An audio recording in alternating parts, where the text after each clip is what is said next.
Hello and welcome to Blacklight Retribution. In this video I'll try to show some ways of how this game differs from many other games in the FPS genre. So I'm doing it in this part of the game, which is the only single player area of this game. This is the training mode, this is basically the tutorial of it. First part of how this game really differs is right there in front of me. It is a hacking minigame. There are in many of the multiplayer maps doors which can be closed or opened via hacking a panel. Also all the objectives in, for example, domination mode and such, they can be captured two ways, either by hanging around it for a longer while or by hacking it using this kind of a panel. So you activate it and you get a hacking minigame where you have to select the number to either left or right, which corresponds to the one in middle. And if you fail, you get that sort of a thing. Okay, so let's hack this wood thing open so we can get the door out of the way. So, with the door out of the way, we are at the shooting range, looking at a bunch of targets which can be shot at and so forth. And it's time to show another thing which is different from your usual FPS games. Quickscoping has been stable in most FPS games. Whereas basically the idea is you can jump and whatever and you can scope and shoot. Right now I'm wearing a submachine gun in my hands with very quick scope speed, because I am using a scope which has extremely fast scoping speed, and I have a stock which speeds up my scope speed. This is pretty quick so far. But then I am going to show with a burst fire rifle. And I have in my hands a burst fire rifle fitted with a proper sniping scope with bigger zoom.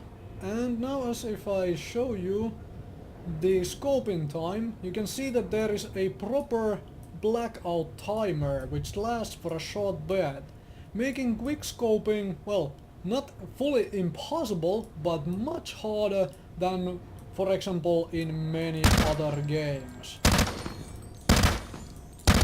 It's much harder to pull off.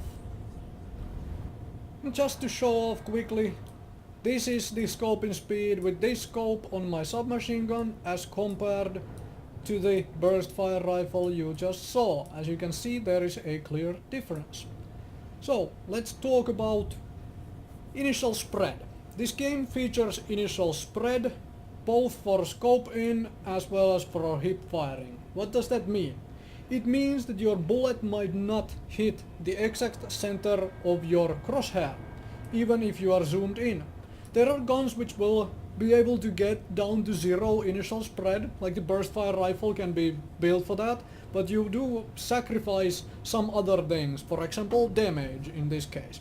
Submachine gun can never get to fully zero initial spread, so you will maybe occasionally lose your duel against someone simply because your first shot missed them by just a hair. That is working for everyone and not just you, so there will be things like that for you and your enemies. Sometimes it will happen, sometimes it won't. Okay, now let's talk about the most interesting feature, which is the HRV. What is the HRV, you ask?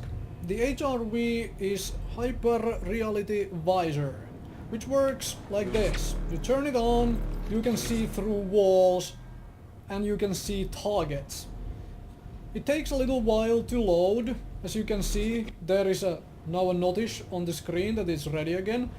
The loading is in the bottom right corner, and it shows all the objectives on the map and so forth. And it lasts a certain amount of time depending on your helmet. And the recharge speed of it also mostly depends on your helmet. In the game itself, it looks like this. As you could see, it can be used to keep track of enemies across the whole map, across and through every bit of a wall and cover and everything. except you can't obviously see the walls or the cover. So let's move on, shall we? Ladders and boxes you use to jump up and down things. The usual stuff you see from game to game. How long you can sprint in this game depends partially on your gear.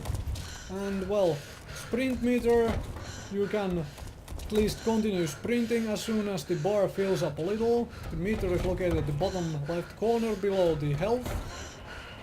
Unlike the HRV, where you have to actually wait for it to fill up fully before you can use it again. So, for the final bit, let us call in the one thing which people really can't play this for. Then wait for it to arrive, get in it and start causing mayhem.